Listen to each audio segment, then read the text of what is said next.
नमस्कार, मैं अमित और आप देख रहे हैं आंखें न्यूज 24। बीजेपी कार्यालय में पीएम की मन की बात सुनने बीजेपी नेता और कार्यकर्ता पहुंचे। बीजेपी प्रदेश अध्यक्ष और उद्योग मंत्री doctor Dilip Jaiswal, deputy CM सम्राट चौधरी, बीजेपी नेता नंद किशोर यादव समेत कई नेता मौजूद रहे। इस दौरान प्रदेश अध्यक्ष डॉक्टर दिलीप जायसवाल ने कहा, मन की बात से हमें बहुत कुछ सीखने और जानने को मिला है। भारतीय नौसेना को लेकर पीएम मोदी ने आज चर्चा किया, भूटान का चर्चा किया।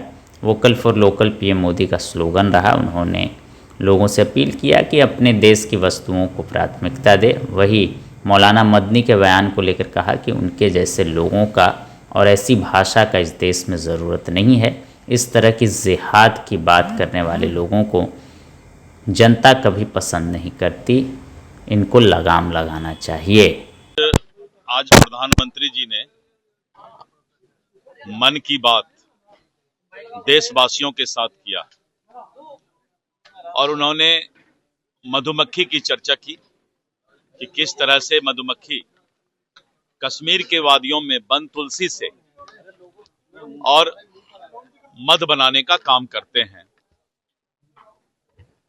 और मनुष्य के जीवन के लिए उन्होंने बहुत सारी बातें की। नौसेना पर, भारतीय नौसेना पर चर्चा किया कि भारतीय नौसेना किस बहादुरी के साथ देश की सुरक्षा में लगे हुए हैं। उन्होंने भूटान की भी चर्चा की और भूटान के चर्चा के बाद उन्होंने जो भगवान बुद्ध के अवशेष हैं पूरे दुनिया में भारत से लोग ले जाकर के भारत के प्रति आभार व्यक्त कर रहे हैं, इस बात की भी चर्चा उन्होंने किया है। वोकल फॉर लोकल प्रधानमंत्री जी का सदैव स्लोगन रहा है कि भारत की बनी हुई वस्तु का ही भारतवासी उपयोग करें और उन्होंने कहा, जब भी मैं विदेश जाता हूं तो भारत की जो उस तरह की कलाकृति होती है वही मैं पूरे दुनिया को उपहार के स्वरूप देने का काम करता हूं। और भारतीय खिलाड़ियों के बारे में उन्होंने विशेष चर्चा किया कि किस तरह से महिला खिलाड़ी, ब्लाइंड खिलाड़ी पूरे दुनिया के अंदर भारत के खिलाड़ी परचम फहरा रहे हैं, इस बात पर भी चर्चा किया। प्रधानमंत्री जी के मन की बात से बहुत ही ज्यादा मोटिवेशनल जो उनका स्पीच होता है और देश के अंदर सुदूरवर्ती जगह का भी जो वो चर्चा करते हैं, तो पूरे देश को एक बार देखने का मौका प्रधानमंत्री जी के मन की बात में मिलता है। विशेष करके भाषा, जो काशी तमिल संगम 2 दिसंबर से काशी में होने जा रहा है और तमिलनाडु से बहुत सारे पर्यटक और बहुत सारे लोग काशी और बनारस के धरती पर आ रहे हैं और तमिल सीखने की बात उन्होंने कही है। तो इस तरह करके काशी तमिल संगम की भी चर्चा उन्होंने किया है। आज का प्रधानमंत्री जी के मन की बात से बहुत कुछ समझने, सीखने और जानने का अवसर मिला। आंखें जो आपका चैनल है उसके लिए और उसके दर्शकों के लिए 2 लाइन की हम शुभकामनाएं अपने ढंग से देते हैं। आप सब में मिठास घुल जाए बांसुरी और बीन की तरह और लोग आपको भी प्यार करने लगे वैक्सीन की तरह।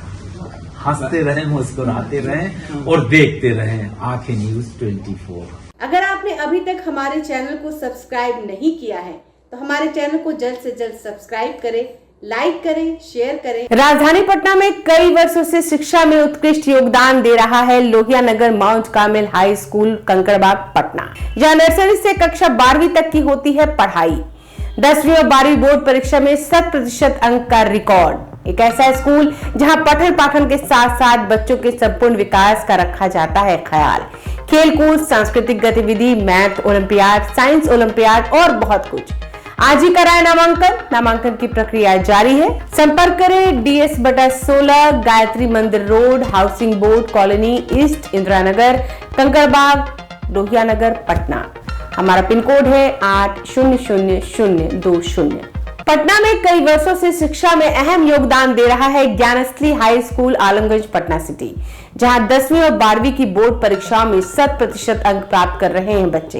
एक ऐसा स्कूल जहां न केवल होती है पढ़ाई बल्कि साथ ही साथ होती है कल्चरल एक्टिविटी, स्पोर्ट्स एक्टिविटी से जुड़े गेम्स, मैथ ओलंपियाड से लेकर साइंस ओलंपियाड, जहां बच्चों के लिए स्कूल कैंपस अत्याधुनिक सुविधाओं से लैस, छोटे बच्चों के लिए वाहन और ट्रांसपोर्ट की विशेष सुविधा। तो देर किस बात की, आज ही कराएं अपना नामांकन।